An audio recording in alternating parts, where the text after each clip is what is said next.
From the eerie silence of the stocks to the grim realities of public whipping, each Victorian-era punishment reveals a story that's bound to captivate and horrify us in equal measure. Buckle up, bees. Here are the 10 gruesome Victorian-era punishments that will leave you disturbed. Number 10. Treadmill Punishment. While getting on a treadmill today can feel like a punishment in itself, back in the Victorian era, prisoners were assigned to the treadmill as a real punishment. Yeah, you can't get off this one. You would think they're only making prisoners stronger, but there is a method behind this madness. Listen up. The treadmill was invented by Sir William Cubitt in 1818. The treadmill was used not only for grinding corn, but mainly as a punishment. Corn and punishments, my two favorite things. Prisoners would step on 24 spokes of a large paddle wheel, causing it to turn. While originally intended for productive work, it quickly became a form of punishment. Yeah, somebody saw it and was like, you know what? I know how to make this awful. Get on there. The repetitive physical strain of the treadmill made it one of the most dreaded among inmates.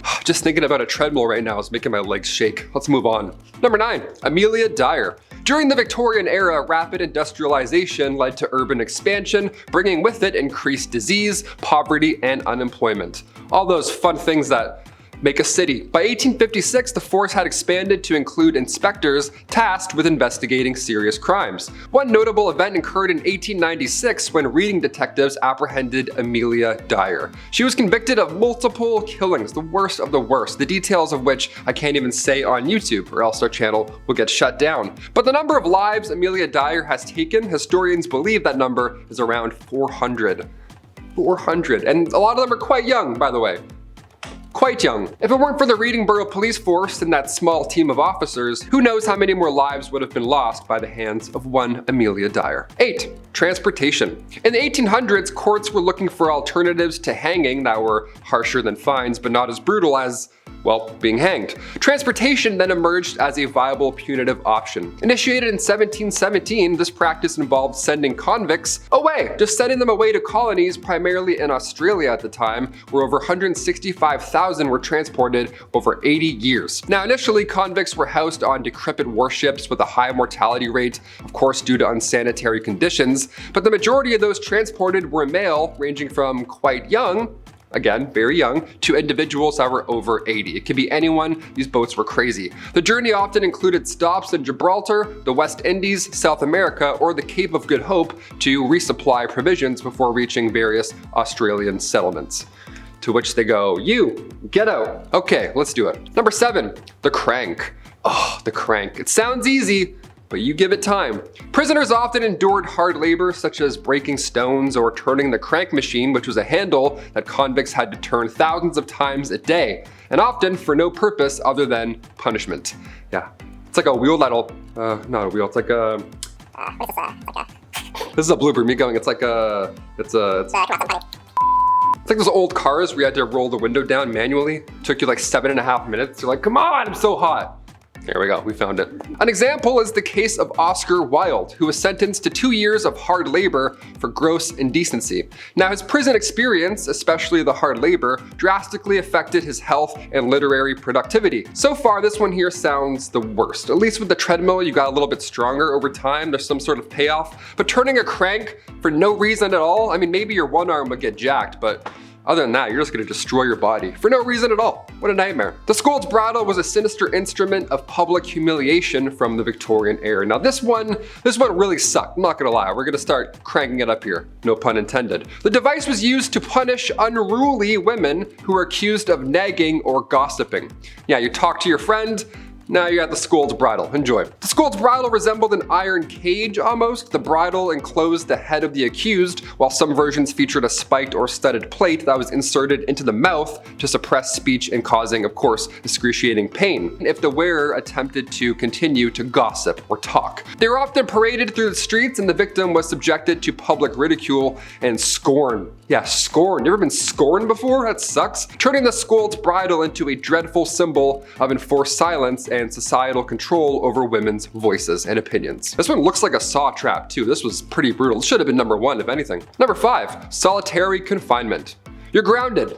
And I really mean you're grounded. In the Victorian era, solitary confinement was a widely utilized form of punishment that embodied the period's harsh philosophy. Yeah, we're not cranking things. This time we're just thinking about our problems. It was known originally as the separate system, and it was designed to isolate prisoners to reflect on their crimes and ideally reform. Rather, they just went absolutely insane. Inmates were confined in small, stark cells, cut off from all human contact and external stimuli. No sunlight, no hope, nothing. The silence and isolation were intended to prevent the corruption associated with the prisoner interaction, and of course encourage penitence, right? You want to behave, of course. However, this extreme isolation often led to severe psychological effects, if anything, including mental breakdowns. I'd have a breakdown on day 2, are you kidding me? I thought getting grounded as a kid was bad, but at least then I could see the sun, so not half bad considering what it used to be. Number 4, branding. Now we're cooking. Branding was a brutal form of punishment often reserved for criminals convicted of the gravest offenses. I mean, obviously, you're getting your ass. I would assume it's pretty bad. This punitive practice involved searing the skin of the convicted individual with a hot iron, typically marking them with a letter symbolizing their crime. So for instance, T for thief or M for murder. Performed publicly or within prison walls, branding was not only excruciatingly painful, but also served as a lifelong stigma because, well, that's not going anywhere. That's going to be there for life. It would permanently mark individuals as criminals and ostracize them from society.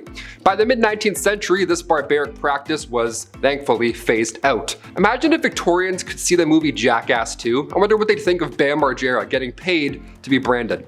Oh, how the times have changed, my God. Number 3, public whipping.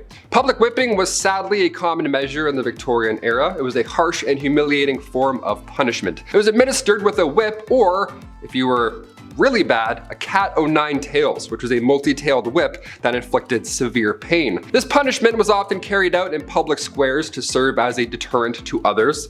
Ideally, you'd look at them and go, wow, that's horrible. I'm never gonna steal bread. Let's go home. And then Bob's your uncle. The convicted person was typically tied to a whipping post, stripped to the waist, and then lashed a specific number of times, depending on the severity of said crime. The physical scars were complemented by the stigma of having been punished in full view of the community. Over time, as societal attitudes towards corporal punishment shifted, thankfully public whipping was increasingly seen as barbaric and was largely abolished by the end of the 19th century. Number 2, the pillory and stocks. The pillory and stocks were prominent tools of public humiliation and shame. The pillory involved securing a person's head and hands in a wooden frame. You've probably seen this in any medieval times or whatever. They were usually elevated while stocks immobilized the offender's feet and sometimes their hand at ground level. Quite uncomfortable. Positioned in public squares, obviously, these devices exposed individuals to the ridicule and abuse of passerbyers who often hurled rotten food, mud, and verbal insults at you while you were just stuck there watching the whole thing.